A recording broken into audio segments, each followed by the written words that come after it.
Hello, this is Chuck Ridgway, Automation Technology Manager here at Horner. Thanks for joining us for another Tuesday live session. Today's topic, all about arrays. Now, this topic idea came from an application engineer from one of our Ohio distributors who had a question about two-dimensional arrays. So I thought that would make a good topic, but then I decided let's just go ahead and cover arrays in general. Now, for those of you who joined us last week, you may have noticed that we pre-recorded that particular session because I was traveling, wanted to go to some warm weather, get a little exercise. So this week we're fully live, which means the return of my colleague in crime, Mr. Casey Gardner. How you doing, Casey? Hey, not too bad. Welcome back, Chuck. Thanks for that. San Diego was nice and warm. I had a great time out there. Now, let's talk about today's topic, and that's arrays. Now, with Variable-Based Advanced Ladder, you get a few extra features that you can really use as an application engineer to improve your programming skills and improve your programming tools, and arrays is just one of them. Yeah, along with arrays, we also have structures in variable-based languages as well as UDFBs. So some of those are really powerful and can be used in variable-based languages for sure.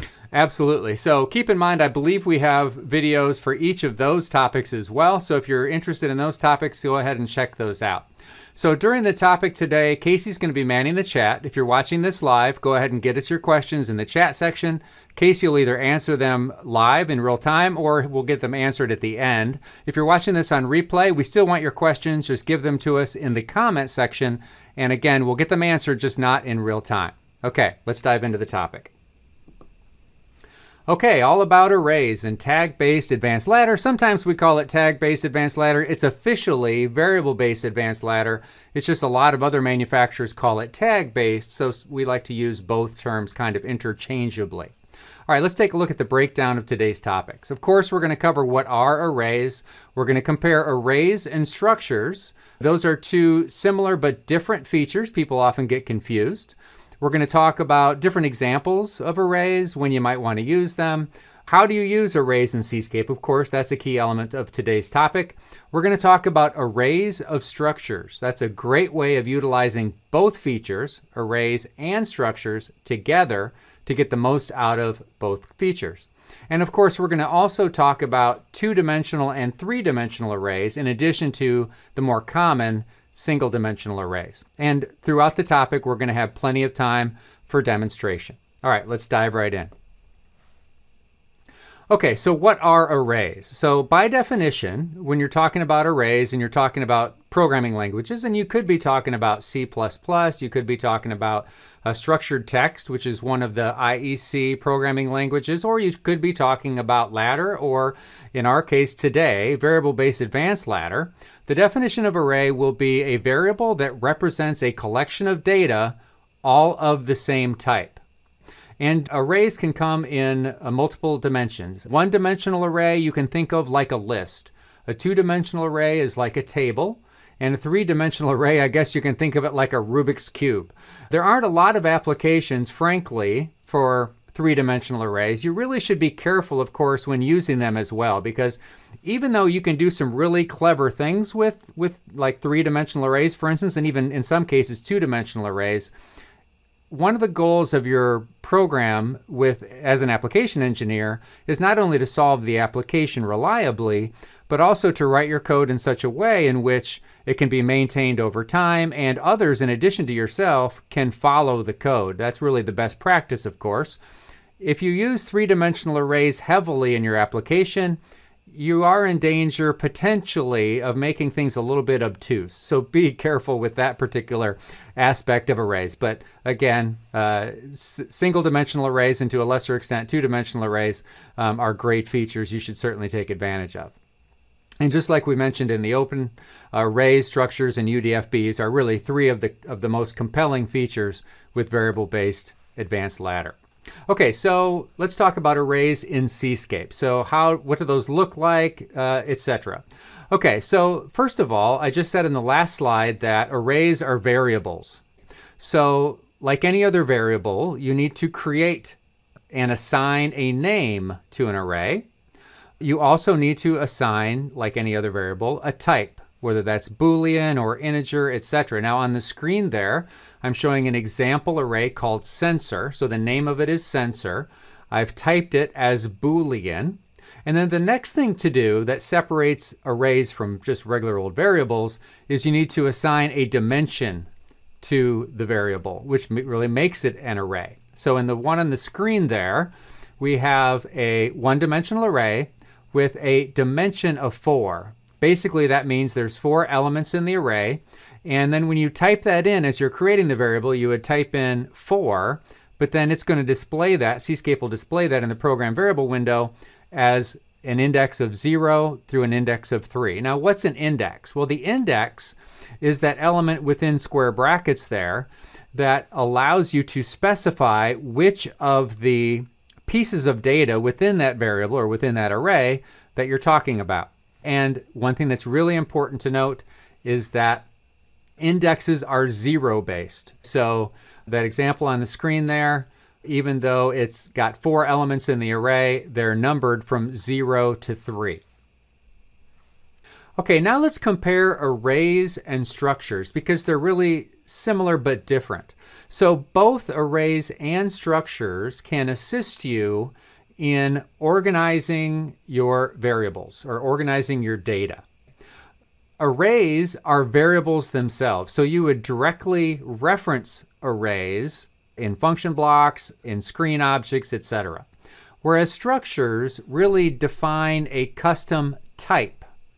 All right, so you can't directly access a structure. You create a structure, and when you're doing that, you're creating a custom type. And then to access it, you need to create variables that use that custom type or use that structure. Okay, that's a key difference. Now, when you're creating arrays, just standard arrays, all the elements within the array have to be of the same type. So all Boolean, all integer, all real, etc. Whereas one of the strengths of structures, when you create them, is you can mix and match different data types however you'd like. Again, that's a really nice capability to take advantage of for sure.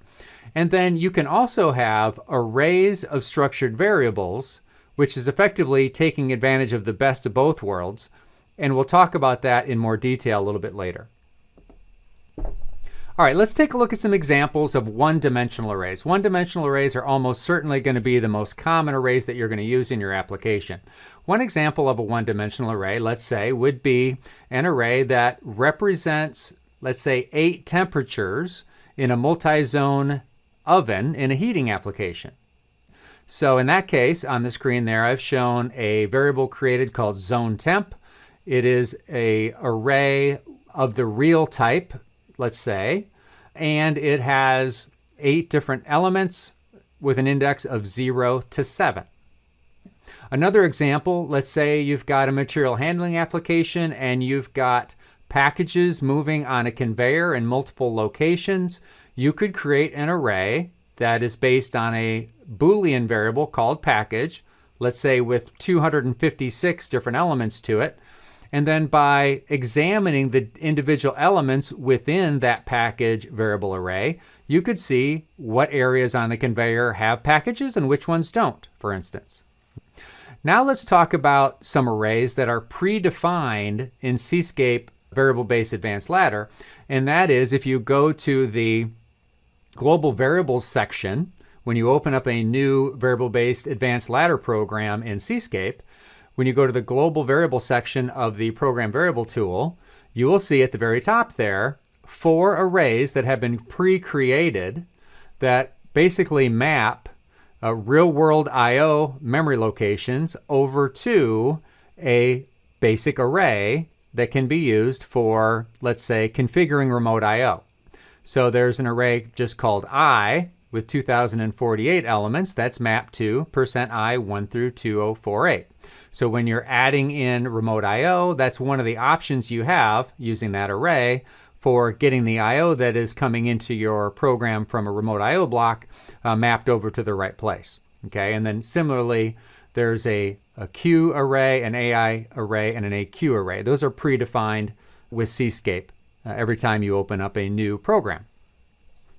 Now, When you create a variable in Cscape, you create it like any other variable. So most of the time that means starting from the program variables window and then going to either the global variable section or the retained variable section, depending on which area is where you want to create that variable.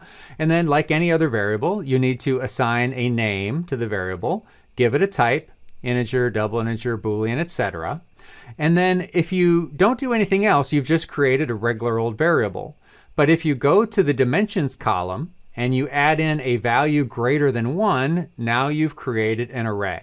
So if you want to enter in an arrayed variable, let's say with 32 different elements to it, you would type a 32 into the dimensions column, and then after you've pressed enter, it'll show you the lowest and highest index values, which are 0 to 31 in that case. Okay, now once I've created a variable array, how do I use it in my program, in function blocks, in on the screen, and data logging, wherever it happens to be? Well, basically it works like an individual array element works like any variable. So on the screen there, I've shown an indicator graphic object on the screen. It needs to be tied to a variable, and in this case, I've got it tied to an arrayed variable called, I believe, part present. And I have set it to the 5th element of that array that has an index of 4. Remember, indexes are 0 based. And whether I'm accessing that particular piece of information or any other variable that happens to be an array from a function block or where have you, I just call out the specific element in the array that I want to reference from that particular place in my program. Now, this is a question we get quite often, and it's an excellent question. Can I access the index as a separate variable? Okay, remember the index is the part in between square brackets that points at the different area in the array where you may want to read data, write data, etc. The quick answer is in variable-based advanced ladder, you cannot directly access the index as a separate variable, with one exception that we'll cover here in a minute. Now, you can do that in English-based languages such as structured text, which is one of the Cscape IEC languages. But again, in variable-based advanced ladder, it's not an option. Now, here's the exception I talked about. In using the indirect move function block, when you're using variable-based advanced ladder, this is an area that was really designed for arrays. Now, some of you may be familiar with the indirect move function block because it's available in register-based logic. However, in variable-based logic, it's almost exclusively used with arrays. So what does an indirect move function block allow you to do? Well, what it allows you to do is move data from a source that's either not definitive or not a fixed location to a variable that is a fixed location, or move data from a variable that's in a fixed location to an array that has a variable location to it, or both the source and the destination can be variable. So what are we talking about here? Let's take a look at the example on the screen. So in the example on the screen, what we're doing there is we have an array called RTD temperature, which is listed as the source for an indirect move. Now, why is it listed as the source? Well, what we're going to do in this function block is somewhere within that RTD temperature array, we're going to grab data from one of the elements of the array, and we're going to move it to, in this case, a fixed location to a variable called RTD display data. Now, where are we going to pull the data from? Which of the locations in the RTD temperature array are we going to pull the data from? Well, that depends on the index or the offset. As soon as we configured this function block to say that we're in the indirect mode for the source, we get now the offset field is available for us to assign any variable that we choose to be referenced as the offset. In this case, I've got a variable called RTD display index. So what's going to happen in this function block is this. Effectively, Cscape, or the OCS really at runtime, is going to read the offset variable RT display index, and let's say it has a value of 5. It's then going to go to RTD temperature index 5, copy that data over to the fixed variable of RTD display value. Okay, that's basically what's going to happen there. So this is the case where you do actually have the ability to access the index as a separate variable, and it's pretty darn convenient. One note that's really important: anytime you're using an array as either the source or the destination in an indirect move block, you always reference the first element in the array. So that's why we have RTD temperature 0 as the source, even though we may not always be pulling from the 0 element. We could be pulling from the 5 element or the 3 element, whatever the case may be. But anyway, you always put the first element of the array in as the source or the destination if you are using it in indirect mode. This is a very handy function block for sure. Okay, let's switch over to Cscape now and do some demonstrations on some arrays. All right, so let's start really simple. So what I've got here, let's go to the global variable section of this program, and here near the very bottom, I've created a really simple array. That variable is called safety sensors. It's Boolean type, and it has a dimension of 4. Okay, it's got 4 elements to it. When I typed it in, I typed in 4. As I'm displaying it or looking at it in my program variable window, it's showing an index of 0 to 3. Okay, and the way I've used it in the logic is these are just safety sensors. And it just so happens that these 4 safety sensors each are connected to inputs 1 through 4 in my program. So that's why I've put this array in my global variable section, because that's where I typically will map it to real-world I/O for anything that needs, any variables that need to be mapped to real-world I/O. So in the memory column here, I put %I1 because I want the safety sensors starting at index 0 to be mapped from I1 through I4. That's what I'm doing in this case. And then I've put them in series, and effectively, if all of these safety sensors are on, it means my OK to run contact will effectively turn on then. If any one of these 4 safety sensors is off, then my OK to run contact will turn off. Now let's take a look at how we might monitor this on a screen. Okay, this is how we implemented it in logic. Let's take a look at how we might want to put this on the screen. So here's my first screen that has the safety sensors on it. I've got 4 indicators. Each indicator is tied to one of the safety sensors.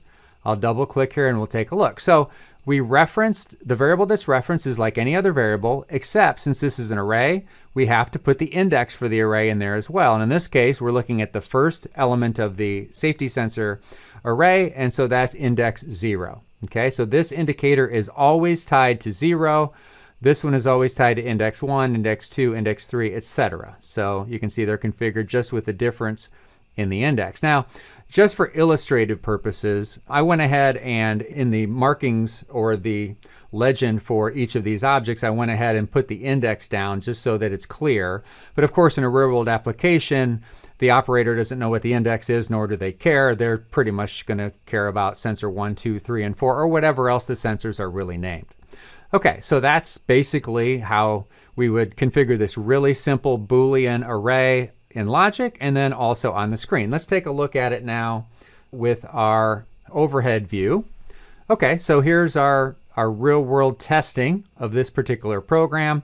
You can see that I've got sensor number 1, which has an index of 0. That appears to be off, which is preventing our OK coil from being on. So let me go ahead and turn that on here. You can see I've got things all wired up to my I/O simulator. All right, so there you go. We had input 1 through 4. We're tied to each of those 4 safety sensors, which were assigned an array. And that's a pretty quick and easy demonstration of a very simple array. All right, now let's head back to Cscape and let's take a look at our next example. Okay, this next example, we have an RTD or a series of RTDs, and I'm going to scroll down here to my retain variable section, and we'll take a look at this particular variable, which is configured as an array, and it's called RTD temperature. and it's real values. Okay, so this is obviously not data directly coming in from the analog input RTDs or anything. This is data that's been converted over to floating point value in temperature. All right, and this is an array called RTD temperature of the real type with 10 elements in it. So when we typed it in, we gave it 10 elements. When we're monitoring it, of course, it shows an index of 0 through 9. Let's say in this application, let's go to the user interface next. Let's say in this application what we want to do is give the operator the ability to type in the zone that they want to monitor temperature-wise. And then let's say those zones are 1 through 10. And then based on the zone that they type in, the appropriate temperature value will be pulled from the array and displayed on the screen. Now again, for illustrative purposes, I'm showing on the screen also the index or the offset for the array. So if our zone is zone 5, for instance, if the zones are numbered 1 through 10 and I want to look at zone 5, I need an index or an offset of 4 because the 5th element has an index of 4. Okay, so that's what I want to do on the screen here. Now, how do I make that happen in logic? Well, this is where we take advantage of that indirect move object here, all right, or indirect move function. All right, so first we need to calculate what our offset or our index is going to be when we execute the indirect move. Now, in this case, we have zone 1 through 10 that are going to correspond to an offset or an index of 0 through 9. So we simply need to subtract 1 from the zone that the operator wants to look at to come up with the index for pulling the right data from our array. RTD temperature 0 is referenced as the source address because, again, the source is going to vary, and we always reference the first element in the array when it is going to vary as either the source or the destination. We've configured indirect because we're going to pull from different locations depending on what zone the operator wants to see, and then our offset is going to be pulled from the variable called RTD display index. Okay, and then regardless of what temperature we pull from the array, we're going to copy it over to RTD display value, which just so happens to be what we're displaying on the screen right here. So let's go take a look at that in real time on our overhead view here. Okay, we've navigated to this screen. We're currently displaying the last zone that the operator looked at, which was zone 2. Let's go ahead and change that to zone 5. And you can see that the logic calculated an index or offset of 4, just 1 less than the zone number in this case, and it pulled the temperature for index 4 from the array and displayed it on the screen. So as we change to different zone numbers, our offset or index change as is appropriate, and we pull the appropriate data from the array and display it on the screen. Okay, so pretty straightforward here as well. Let's continue on with our material here. Okay, what about arrays of structures? We had a slide earlier in the presentation where we talked about the differences between arrays and structures, and we also talked about the fact that you can kind of use them both simultaneously. Now remember, arrays are just variables that you can directly access, but they're variables that have to all be of the same type, and you can give them multiple elements by assigning a dimension to them. Whereas structures are the definition of a custom data type. So on the screen here, let's take a look at the structure motor param first. So this is a custom structure that we've created that has 4 variables stored within it. It's got current, which is a real, voltage, an integer, horsepower or HP, which is real, and RPM, which is an integer. Okay, so that's a custom structure we created called motor param. Now there's a couple different ways we could use this. Let's say we have a few different motors in our application. We could assign very verbose names to our motor variables. Remember, we can't access motor param directly as a variable. It's not a variable, it's a variable type. So we have to create variables that use that type in order to take advantage of it. So let's say we have an application with a main motor and a pump motor. Maybe we also have a fan motor. So we could create variables that were named main motor, fan motor, pump motor, etc., and assign them the type motor param. We could certainly do that, and there's nothing wrong with that. We could also just assign or create a generic variable called motor, make it an array, and define it as type motor param. So now if we assigned it, let's say, a size of 8, we could have motor 0 through motor 7, each of which having current voltage, horsepower, and RPM stored within it. Very cool. Now, how would we actually access the data within the motor array variable? How would we do that? Well, let's take a look at, remember, we've got motor 0 through motor 7. Let's say we want to look at what the data is going to look like when we, nomenclature-wise, for motor 3, which is the 4th motor in the list. Well, we would just basically notate it as follows: motor 3.current, motor 3.voltage, motor 3.horsepower, motor 3.rpm, basically with the index within square brackets, just as we've shown on the screen there. Taking advantage of structures and arrays at the same time can often be a good thing. Now, if you've only got a couple different variables that are utilizing that particular structure, then it probably makes sense to just have verbose variable names. But if you've got quite a few motors, for instance, 8 or 16 or whatever the case may be in this example, using an array may be a great way to go. Okay, next let's talk about 2-dimensional and 3-dimensional arrays. Now, one thing I need to make sure you understand, and that is, as we recorded or as we were streaming live this particular session, Cscape 9.9 Service Pack 6 is the latest version of Cscape. And 2-dimensional and 3-dimensional arrays aren't fully supported until you get to Service Pack 7 of Cscape, which is not quite released yet, again, as of this broadcast. Now, it's not far from being released, however, so I felt comfortable in talking about this particular topic today. Again, I want to give you the warning that 2-dimensional and especially 3-dimensional arrays can be a little bit obtuse in their use sometimes. So make sure you use them where they make sense. Let's also review just quickly kind of our visualization that we have for arrays. That 1D arrays are a list, 2D arrays are a table, and 3D arrays are kind of a Rubik's Cube type scenario there. Now let's talk about an example where we might use a 2-dimensional array. So what I've shown there on the screen here is kind of a layout of a building. Maybe it's a warehouse or something like that that's set up in like with a 3x3 bay type layout.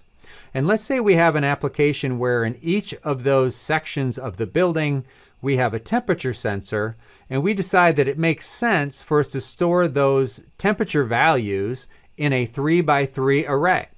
And we'll call it zone temp, for instance.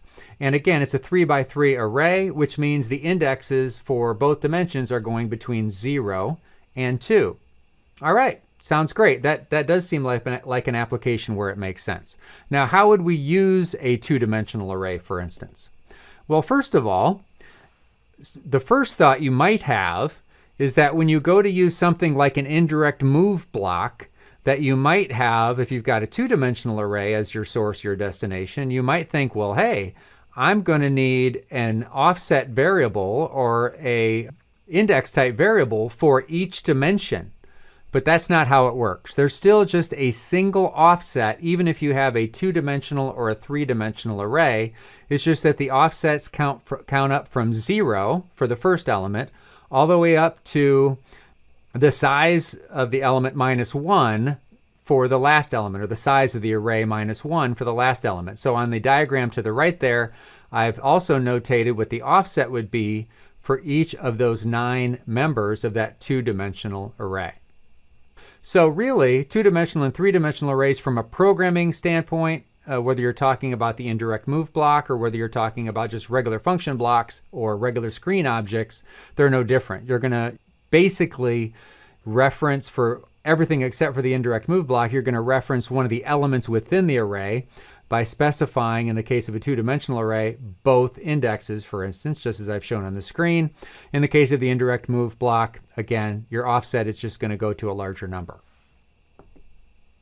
All right, now let's take a look at a demonstration of 2-dimensional arrays, and we're going to go back to Cscape.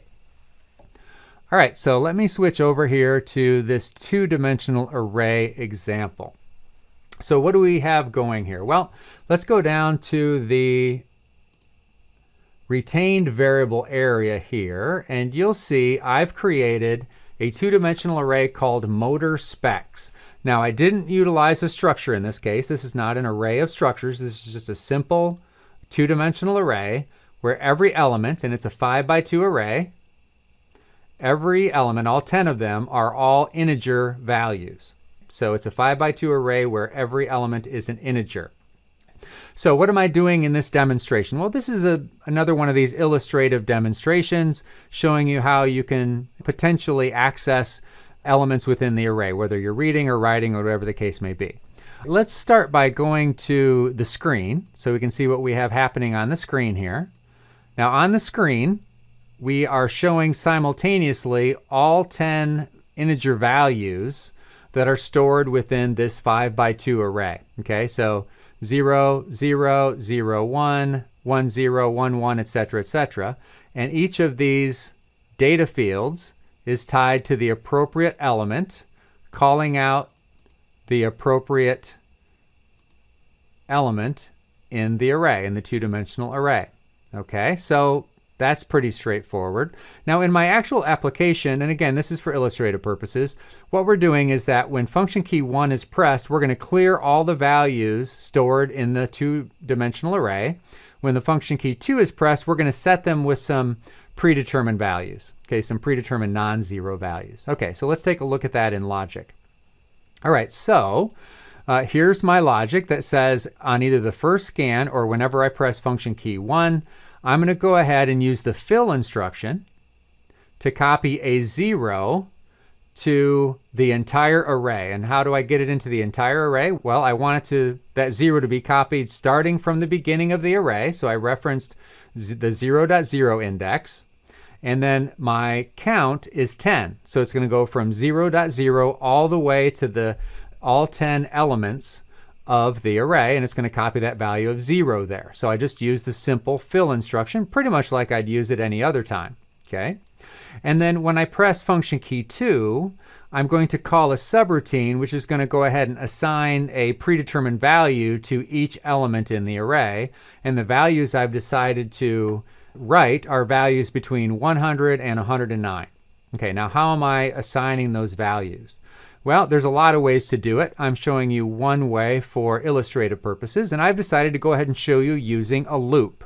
So what we're going to do is we're going to go through this loop 10 times, and each time through the loop, we're going to assign a value to one of the elements in the array. You know, there's 10 elements in this 5x2 array. We're going to do one at a time. We're going to go through the loop 10 times. When we first call this subroutine, we're going to assign a 0 to our offset. Remember, our offset's going to vary between 0 and 9 as we navigate our way through the array. Okay, so I started out with a value of 0. Then I go ahead and calculate the value that I want to write to the element in this time through the loop. Now, again, in this case, I predetermined the value I'm going to write to each individual element is 100 plus the offset. That's the value I'm going to write, so I calculate that here first. And then I use that indirect move function again, but this time, instead of my source being indirect, my destination is indirect. So the value I'm going to write, or where I'm going to write within the array, is the destination, and that's the indirect part. So again, I reference the first element of the array, I select indirect, and then I assign some sort of variable to the offset field here, and I've named one a variable offset. How about that, huh? And I'm just going to write one word because I'm only going to write to one element at a time here. So then again, I write that value somewhere between 100 and 109 as I go through the loop. And then let me get this out of the way so you can see the rest of the logic. I then, after I've done the write, I add one to my offset. I check to see if it has a value of 9 or less. If it does, we need to go back up and run it again. And we're going to run this a total of 9 times. And when we're done, our offset value is going to be bigger than 9. So we fall out of the loop here and we return from the subroutine. Okay, so that's what we're doing in this particular example. Let's go back to our live OCS and let's see this one. Okay, so here you can see my 10 elements of my array, my motor specs array, and they're currently cleared. So it doesn't make a whole lot of sense for me to press F1 to clear them again. They're already cleared. Let's go ahead and press F2 and see if those values write like we want them to. There we go. So remember, when I press and hold F2, while I'm holding F2, I'm executing that subroutine, and that subroutine is effectively writing those predetermined values based on my program to those array elements. And now that they have non-zero values, it makes sense to test out the clear function. That worked as well. And remember, the clear capability or the clear example just uses the fill function block to write a 0 to all 10 elements of the array in succession. All right, well, that wraps up our topic for today. Hopefully that gave you a good introduction to what you can do using arrays, both one-dimensional arrays and two-dimensional arrays, how to use them in Cscape, that sort of thing. All right, let's go ahead and bring Casey Gardner back in. Hey, Casey. So do you think I covered everything? Am I missing anything there? Not anything that I could pinpoint. It looks pretty good to me.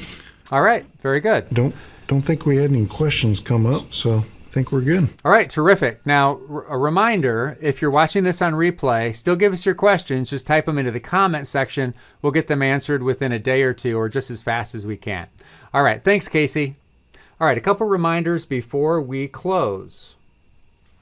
We're here every Tuesday on YouTube at 2 o'clock Eastern. Okay, so you can watch it live or you can watch it on replay. And keep in mind, we have 60 or 70 or more of these videos on different technical topics as it relates to the Horner OCS that are at your disposal.